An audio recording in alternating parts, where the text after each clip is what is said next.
If you want to showcase a different video, or maybe you don't like the background image of the video you have on your Elementor and OceanWP themes homepage or any page, just head back to your Elementor editor and click on the pencil icon in the upper right of your video element.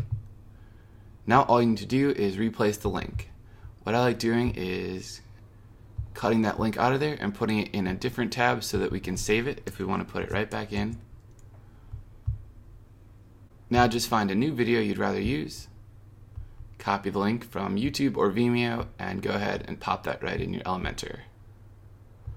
And the new video will show up right away. Just make sure to choose the right video type at the top and update. And refresh.